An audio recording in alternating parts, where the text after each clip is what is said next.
Hey guys, welcome to प्रयत्न academy. मैं हूं पंकज गोदियाल और आज हम बात करने वाले हैं भारत के उपराष्ट्रपति के बारे में, वाइस प्रेसिडेंट के बारे में। तो भारतीय संविधान के अनुसार आर्टिकल 63 में भारत के उपराष्ट्रपति की चर्चा की गई है। भारत का एक उपराष्ट्रपति हुआ है, इस बात का वहां पर वर्णन किया गया है।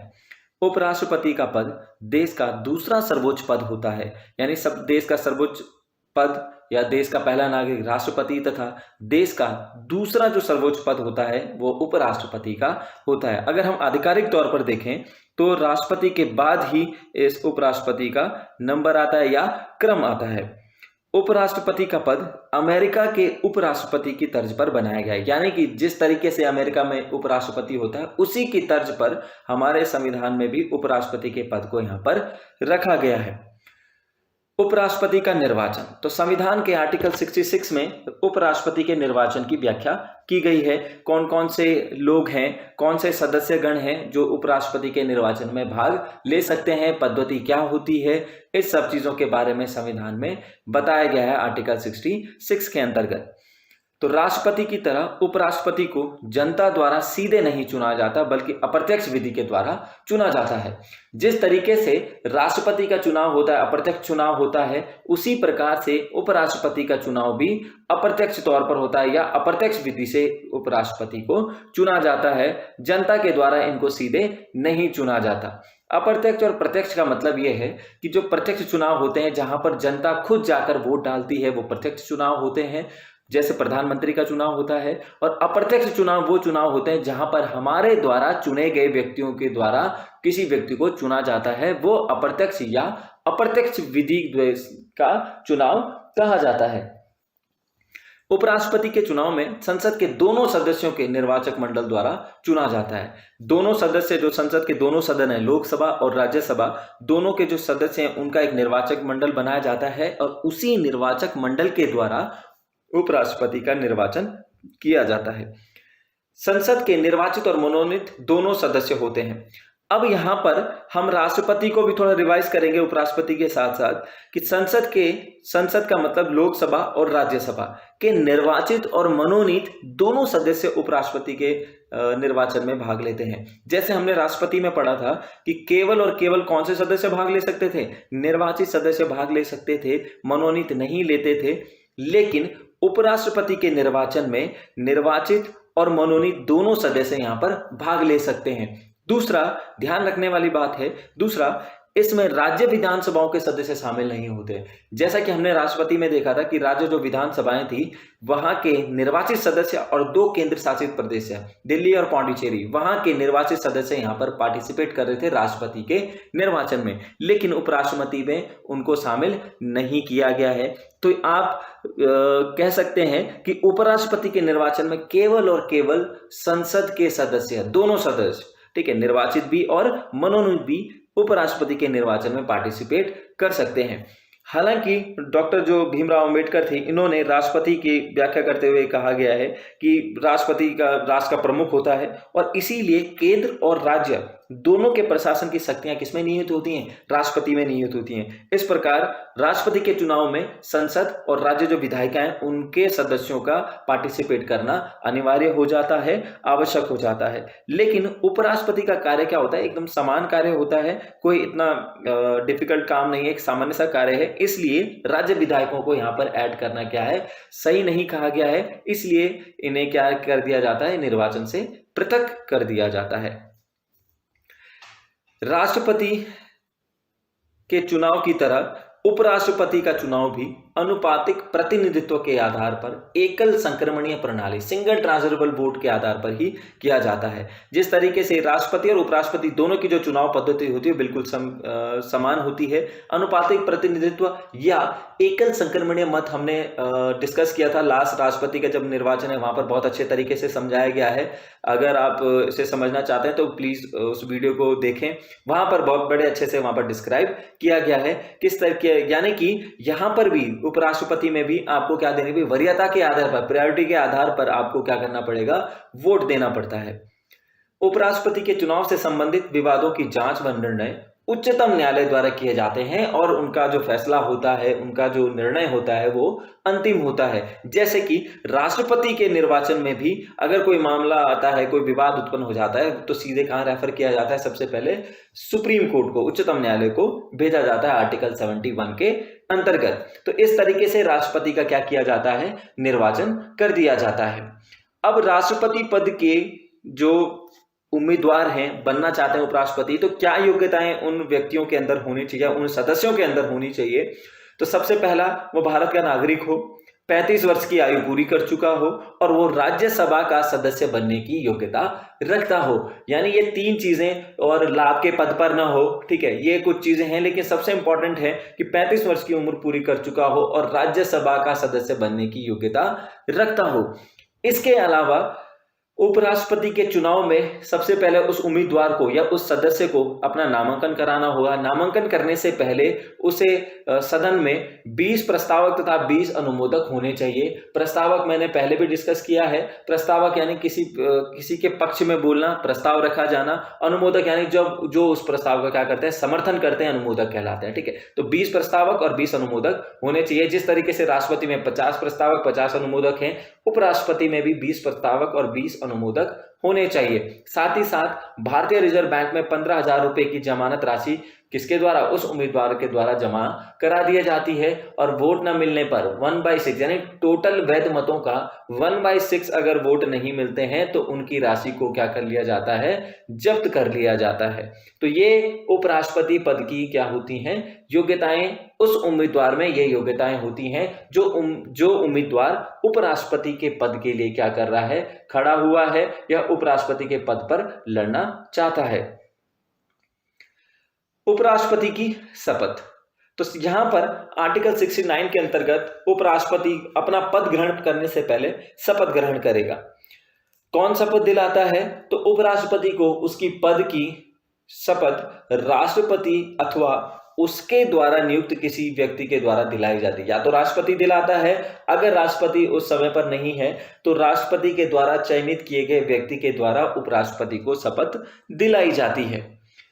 अब उपराष्ट्रपति जो है, तो उपराष्ट्रपति का कार्यकाल कितना होता है, उसकी पदावधि कितनी होती है? तो भारतीय संविधान के अंतर्गत आर्टिकल 67 में उपराष्ट्रपति की पदावधि, कार्यकाल और उसके जो पद रिक्तता है उसके बारे में यहाँ पर वर्णन किया गया है।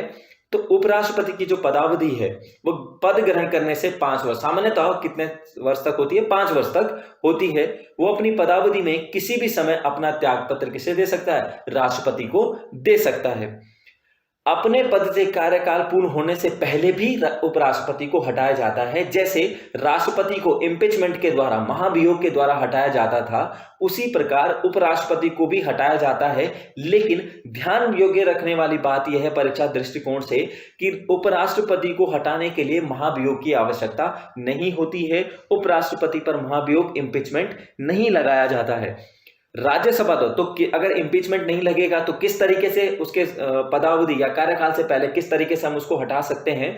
तो सबसे पहले हमें राज्यसभा द्वारा यह संकल्प पारित कर पूर्ण बहुमत द्वारा हटाया जा सकता है और लोकसभा की यहां पर कोई भी सहमति नहीं होती है। और साथ ही साथ उपराष्ट्रपति को 14 दिन पूर्व क्या देनी चाहिए? एक सूचना दे देनी चाहिए। और राज्यसभा से यह संकल्प पारित विशेष बहुमत से जब पारित होगा तो लोकसभा में जाता है और लोकसभा में केवल अपनी सहमति वहां पर प्रदान करनी होती है। अगर दोनों से सदनों से पास हो जाता है, राज्यसभा से पास हो जाता है, लोकसभा भी अपनी सहमति प्रस्तुत कर देता है, तो उपराष्ट्रपति उसी दिन अपना त्यागपत्र राष्ट्रपति को सौंप देता है और अपने पद से पदमुक्त हो जाता है। उपराष्ट्रपति को हटाने के लिए संविधान में कोई भी आधार नहीं बनाया गया है। आधार का मतलब यह है, आप कंपैरिजन कर सकते हो प्रेसिडेंट के साथ कि राष्ट्रपति को हटाने के लिए हम इम्पीचमेंट लगाते हैं और इम्पीचमेंट लगाने के लिए हमें क्या लगाना होता है? एक आधार होता है। आधार क्या था? संविधान का उल्लंघन। यानी इसी को आप बता सकते हो, आधार था संविधान का उल्लंघन। तो जैसे राष्ट्रपति के लिए ये आधार है, वैसे उपराष्ट्रपति के लिए कोई भी संविधान में आधार नहीं है कि किस आधार पर आप उपराष्ट्रपति को क्या कर सकते हैं? उसके पद से समय से पूर्व हटाया जा सकता है। तो उसके लिए कोई भी आधार यहां पर प्रस्तुत नहीं किया गया या किसी भी आधार का वर्णन नहीं किया गया है। इस पद पर, यानी जो व्यक्ति उपराष्ट्रपति है वो पुनः कितनी बार भी क्या कर सकता है, उपराष्ट्रपति के पद पर बन सकता है और कितनी ही बार भी वो निर्वाचित हो सकता है। अब बात करते हैं उपराष्ट्रपति की शक्तियों और कार्यों के बारे में। एक उपराष्ट्रपति है, क्या उसकी शक्तियां होती हैं, क्या उसके कार्य होते हैं, ठीक है। तो उपराष्ट्रपति राज्यसभा का पदेन सभापति के रूप में कार्य करता है। मैंने पहले भी डिस्कस किया, उपराष्ट्रपति का केवल एक सामान्य सा कार्य होता है कि वो राज्यसभा के पदेन सभापति के रूप में कार्य करता है। जब राष्ट्रपति का पद रिक्त होता है तो वो कार्यवाहक राष्ट्रपति के रूप में भी कार्य करता है। हमने पहले भी डिस्कस किया था कि राष्ट्रपति की जो पद रिक्तता है और उपराष्ट्रपति की पद रिक्तता भी सेम है, या तो 5 साल के बाद क्या हो जाए उसका चुनाव कर दिया जाता है, या उसकी मृत्यु हो जाती है, या फिर उस पर किसी का आरोप लगाया जाता है, उसको संकल्प पारित करने के बाद हटा दिया जाता है, ठीक है, या उसे बर्खास्त कर दिया जाता है, या उसका निर्वाचन अवैध घोषित कर दिया जाता है। तो इस तरीके से उपराष्ट्रपति के पद की भी यहाँ पर क्या कर दी जाती है, पद रिक्तता होती है।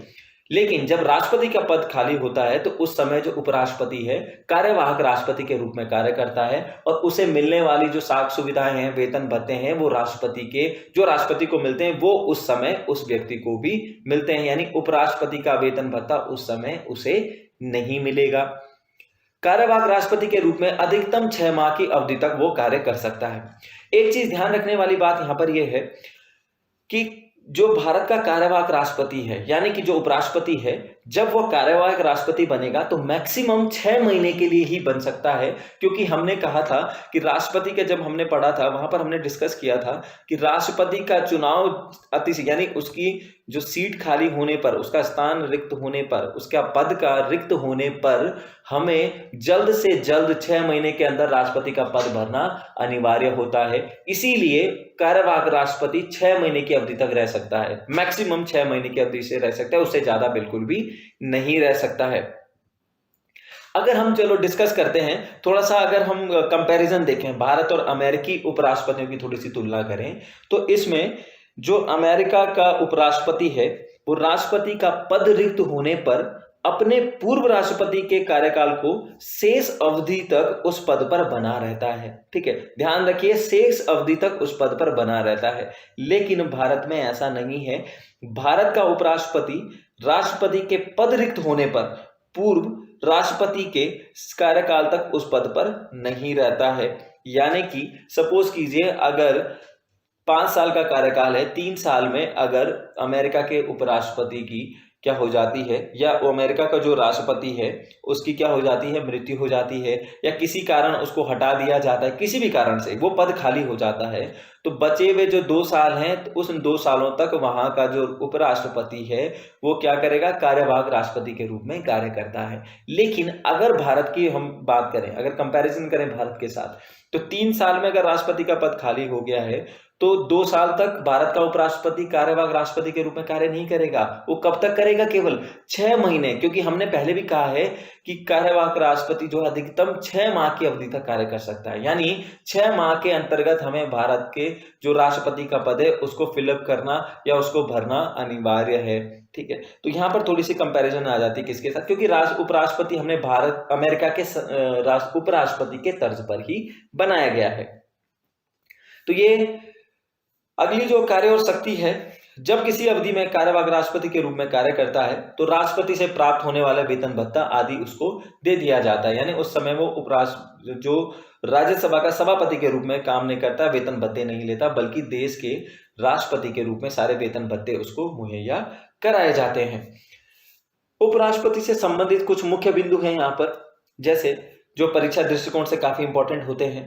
कृष्णकांत पहले ऐसे उपराष्ट्रपति थे जिनका निधन अपने ही कार्यकाल के दौरान हो गया था।